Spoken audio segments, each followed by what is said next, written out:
Hey guys, welcome to my channel. My name is Julian and today, you guessed it, we're doing an unboxing. Nice. Alright, so I'm pretty excited guys because it's been probably about 12 years, maybe 13 or maybe even more since I had like an actual amp head, right? And a cap separate. I kind of have combo amps and then I use modelers for a long time. But, and I did make a video if you want to watch it. I made it last week about modelers and I'm kind of going a little bit back more to amps. Now that does not mean I'm not going to use any more modelers, but I will be using a lot more amps in the studio and live, which is what I've been using for the last, few months of geeking. So, let's just, but today's all about this, unboxing this Orange TH30, right? So let's open it up. Let's see how it came. And then we'll check out some initial tones. Okay, so I have very little space guys, so kind of like, it's gonna be a tough unboxing. All right, but let's check it out. Let's put this here. All right, so I have it on. So let's see how it goes because I can barely fit this thing or this box in here. The box is huge. Came really fine. By the way, I'm overseas. I live abroad in South America, so it came in pretty good condition. I don't know where they shipped it from. Was it from England? Was it from China? I don't know. By the way, yes, I do know that the amp is made Chinese and I don't mind at all. I think that makes no difference at all in our modern world. So let's open this up guys. Let's see what we got here. All right. Okay, so guess what? Inside the box we have, of course, another box, which is a good thing in this case. I don't mind as much protection as needed. I actually sometimes wonder how the tubes don't come in broken. When they're like so far away, they're pretty fragile. And I have gotten now, I think that the last two amp that I got was, tube head was actually my Mesa Boogie dual rectifier. And I think that one I bought used. And it was kind of a disappointment because it came with a lot of problems already and the previous owner didn't tell me. So let's see guys. All right, now very well packed. I wish I could show you guys how it came packed, but I'll show you the box in a second when I take it out. I guess I gotta place it here on my desk. And then I'll show you, how it came packed. But we have, the amp head here. We have some, of course, protective things. This is bigger than what I thought, guys. All right, so here we got our manual. All right, let me put this down. If I can, I guess I cannot.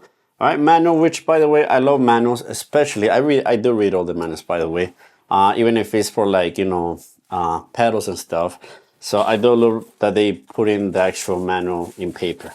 All right, guys, so let's take it out. Let's see. All right, guys, so we're going to take the initial look at the amp head. Just trying to grab it here. All right, and this, guys, is huge. All right, let's throw this here. All right, we got our cable, of course. Let's try to get this out of the way. All right. Whew, man, this thing, whoa, man, this is actually a lot bigger than what I thought. This is as big as my dual rectifier head, which I love it, guys. I actually love kind of like big gear, even if it doesn't sound huge. Now, I'm not saying this is not going to sound huge. Here we have our electric cable, but let's see. Let me kind of take an initial look, see if there's anything off now. Love the logo. Obviously came with like a little bit of, I guess pieces of styrofoam in there. But guys, this looks great. Whoa, I love the look of the amplifier itself. It's way bigger than what I thought. All right, let me show you the front over here. Let me just kind of check everything as I always do. Came perfect, guys. One of the things I love about Orange amps is that they're like very sturdy. And I have a Orange Rocker 15 here that I use all the time for videos and to gig. And when I was going to change the speaker into that one, I was surprised how well put it was together. Way better than, for example, I have a Marshall Origin 20. And the construction was a lot better on the Orange. So I'm not surprised that it feels nice and sturdy. And I like it. It makes me feel that I'm paying for, that what I'm paying for is worth it. Now, if you see me without, breath, sorry about that. It's just that this thing was heavy.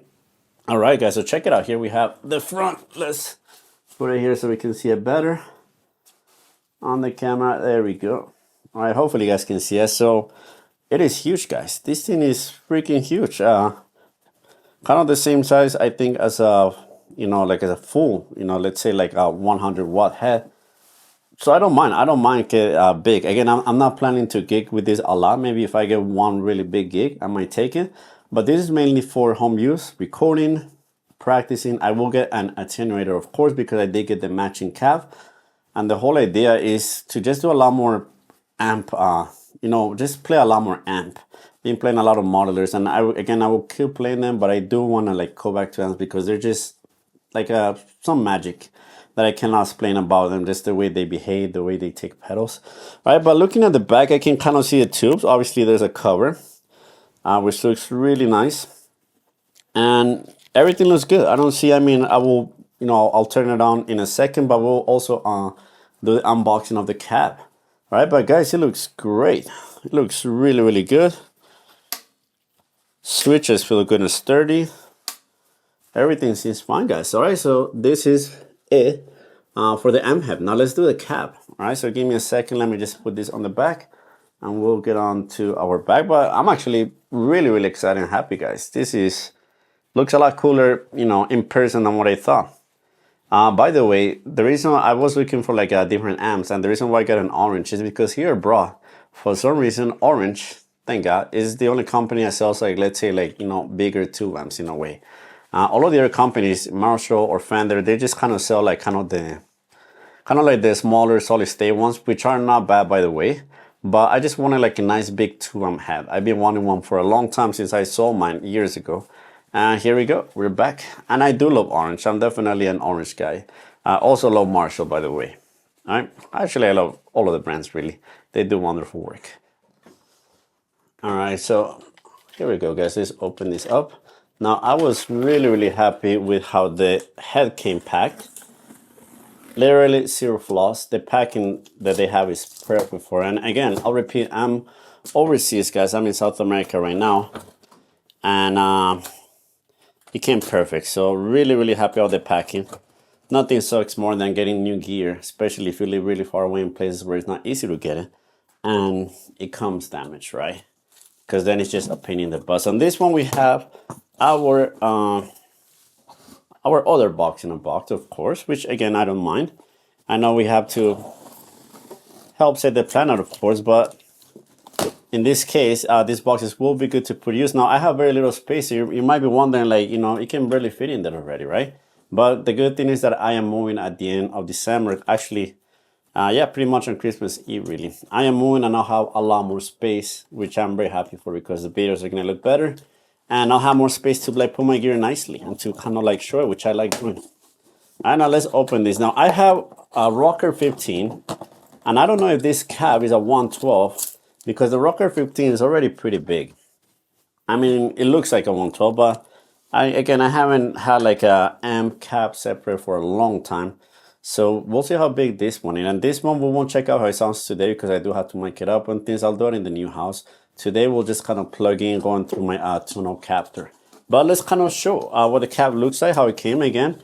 Looks beautiful just from here. Just like the amp came packed pretty similarly. All right, and now here I will have to kind of stand up. So it's actually bigger than the Rocker 15. Obviously, the Rocker 15 is a 110 speaker, but it is a lot bigger than, for example, my Fender Pro Junior, which is also a 110 cab, right? So a lot of the times the cabinets might look like something bigger. My Marshall Origin 20 is bigger than my Orange. So again, you know, they're all different sizes, but this 112 cab is bigger than all of those, I think. Even bigger than my Monotone 15, which I like. All right, so let's check it out. Let's see how it came. All right, this is gonna be very tricky. Okay, so it's not as heavy actually. I would say that the amp head was actually heavier. So let's put this on the chair. Looks really nice. Let's get this out of the way. So funny thing, guys, yeah, the actual head, right? Our head over here, right? Well, we can barely see it, right? But our head is much heavier than the actual cap, which is surprising. So the cap is actually not that bad. Yeah, I mean, it is not super light either, guys. It's not like, but you know, definitely, you know, I used one of those little cars when I had to take my amps out, and I think it's fine. So let's kind of give it a check. All right, again, because of the space, we can't really do much. All right, but let's take a look at the front. All right, so check it out. Looks nice, right? We don't really have any anything pushed in. I love the Orange logo. I do think that they could have put this in a different place based on where the speaker is. I mean, most people are not gonna, mic it directly in. But guys, it looks so sturdy. I like it. All right, no flaws, just as with the amp. So if anybody's worried about Orange shipping, at least for this company, let's see. Here we got the back, it's closed back. Looks really nice. Okay, now I know some people don't like the Orange, but I've been an Orange player for a long time. I had the old Tiny Terror, Dual Terror, the Rocker 15, right? I had the, what else? Rocker 15. I had the Rocker 30, the old version. Really thick sounding amp. All right, let me get this on me, just as a reference of size, guys. So I know you cannot see me there, but you guys know around how, I'm not huge, by the way, but check it out. Here's what the cab is. So it is a chunky 1x12, right? It's not like a thin 1x112. This thing is like, big for a 1x12, which again, I don't mind. I think it looks great. And it just does give me some kind of satisfaction having, gear, like physical gear.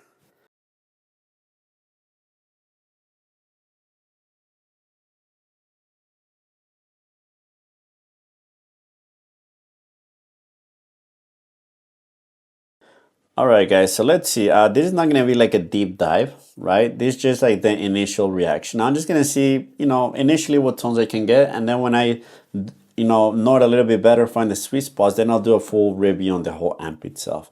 All right, but let's go ahead and turn it now. I am going, by the way, guys, to the Two Notes Torpedo,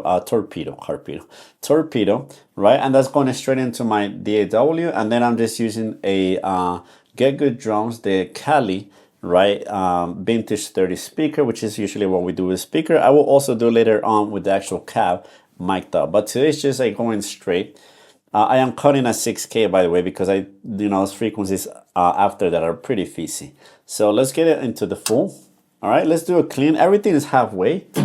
Now let me just get over here. I'm gonna use my input on my Scarlett interface. Make sure I don't pick. All right, so here we go.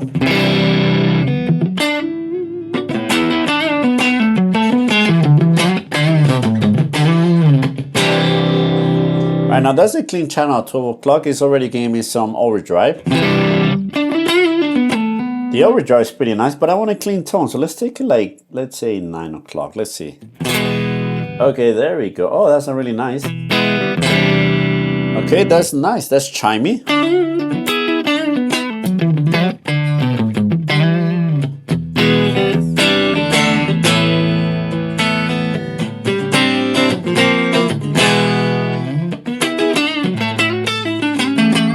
Alright, so what they said about the clean channel is true, guys. This channel, I can already tell, is going to take pedals gray. Sounds thick, yet it also has like a lot of high end, which is something you don't get it with a lot of Marshalls. They're usually a little bit not high end, it's hi-fi.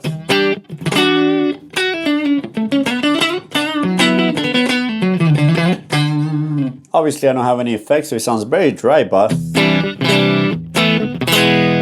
those are really nice. Now let's just do a little bit of EQ. Let's see what happens if we do a little bit less bass.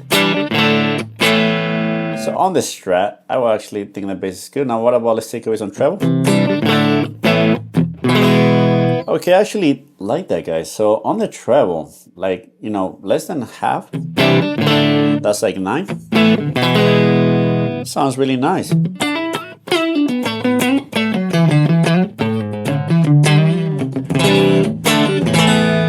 It still has enough highs. All right, let's see what happens if we put it forward. I don't know if this is like a box where you put them together. They keep the mid. Yeah, and on the highs, yeah, I'll probably say that I'm usually gonna keep that around 12 or before on the highs. There we go. Sounds very fizzy. Now, again, not a deep tone, but let's just kind of like crank that channel there. That first channel. I'm just gonna crank it.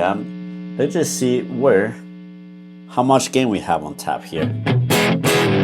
Oh, okay, so it's pretty gainy.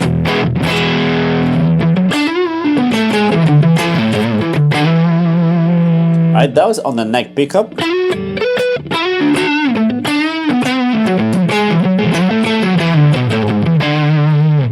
Now since I'm cranking it, I am hearing a lot of bass, so let's take some of that bass away. That's better, but let's actually also take some of the treble.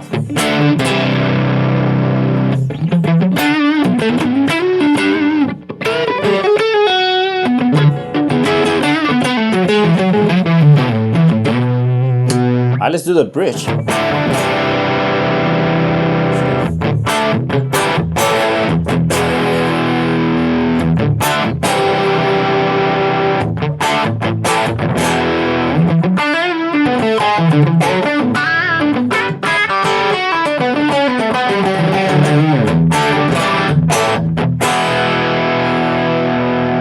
So check it out, guys. On the full volume clean channel, we get some like very vintagey sounding. Now again, I think it's all based on the treble, how vintagey sounds. If I put that forward,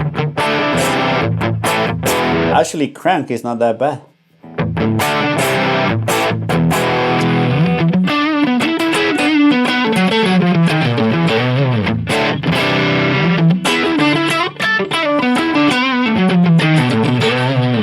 So I'm guessing kind of the more you crank it, you know, the more you can put the highs up without being fizzy, which can happen. All right, so that is that one, guys. Now let's do our second channel. All right, so first channel, perfect. It does really have a really nice clean, surprisingly. Not usually the best with Orange, not bad either, but not usually amazing. Now let's see, let's put it on 30. Let's just put everything halfway, guys. Let me check my input. Let's put it a little bit louder. There we go, let's see. Okay, too much.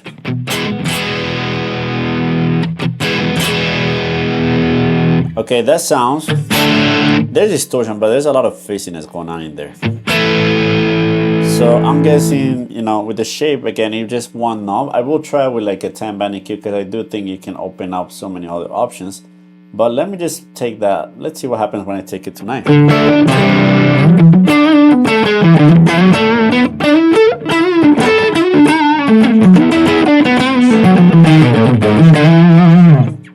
That, guys, is also a very nice vintagey sound. Now, as I said before, I guess, you know, based on how much highs you have, it can sound like more modern or more vintagey. I tend to like tones that are not very fizzy. So I actually probably will, a lot of the times, just pull back that shape knob.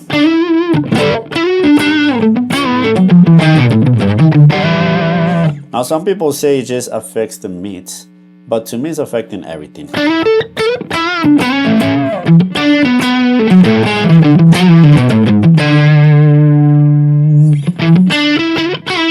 Yeah, you hear that fizz? Now let's see with the volume up, it kind of like, you know, by cranking it, it takes away those fizzy highs. But wait, let's put that lower.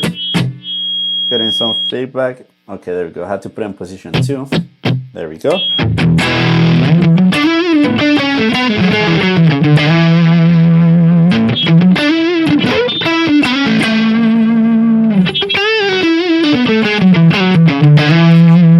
Alright, so it does soften them a little bit.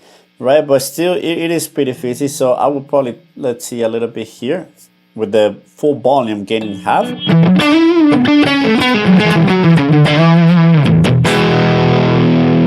Let's do a humbucker bridge.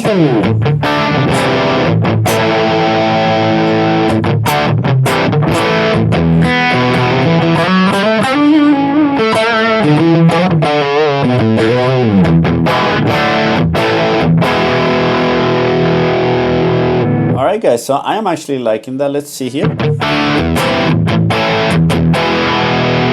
Yeah, and the shape, I find that once you take it more than halfway, it seems to add a lot of fizziness, which I don't really like. So maybe halfway and before, might be, I have to play around with it. Somewhere around the 11 seems to be, for me, nice.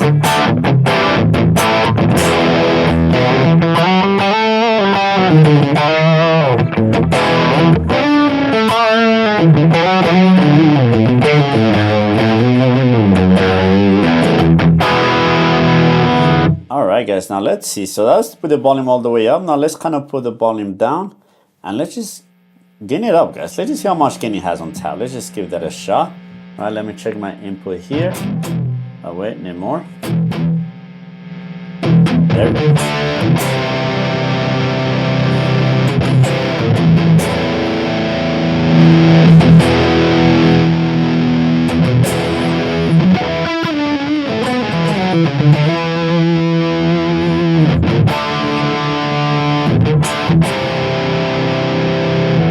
very important. So I just noticed I put it here at, what is that, like 2 o'clock, and I could hear that's kind of where it starts subtracting the volume. After that, it's just as compression.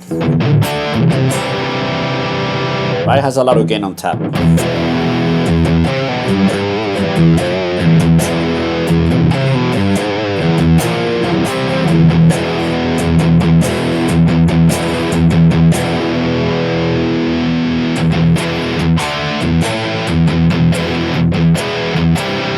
Yeah, with this you can get some really modern tones by taking that shape up.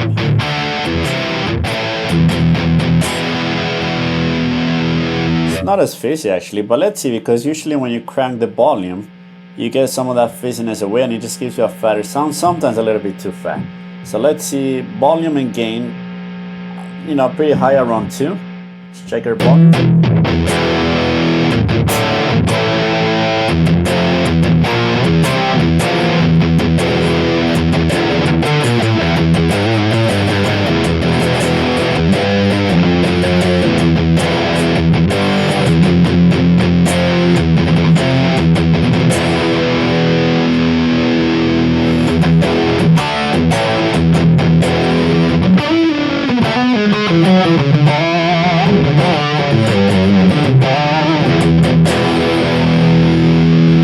Okay, I like that. So with the shape now, definitely after 12 o'clock, and that makes my sound fine, but by itself I do like it around 11. I can tell it's very sensitive. That plays there, like I guess middle between 11 and 12. That's a really nice mid frequency. Alright, now guys, to end the video today, let's just, supposed to be a short one, but now it's super long, but hey, hopefully it helps out someone that's looking to get this amp. Again, first time I'll find better tones with more time. Now let me crank gain and volume. Alright, obviously.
Okay, interesting guys, very interesting. I'm gonna have to spend a lot of time with this amp because I feel that it has a lot of tones. You know, people kept saying that it's only like a very modern tone, but in reality, I think you can make it sound very vintage using that shape knob, and depending on how much volume and gain. And you have to like find, you know, different spots with, you know, together to make it work for different tones. But the clean tone is amazing, and it has a lot of like vintage, kind of like also overdrive. And the second channel can be, you know, very modern or very vintagey too. So I have, you know, I really like it. I'm pretty happy with the amp. I can tell I'm gonna get a lot of tones from it, and I'm probably gonna play it a lot. All right, and you know, once we do a full review, we'll kind of check out all of the tones we can get. All right, so this was supposed to be a short unboxing, now it's super long. So hey, hopefully it helps someone out there. And yeah, pretty happy with it. Let me know if you have one, and if you have some tips you can give me, go ahead and write them up. See you next time, guys.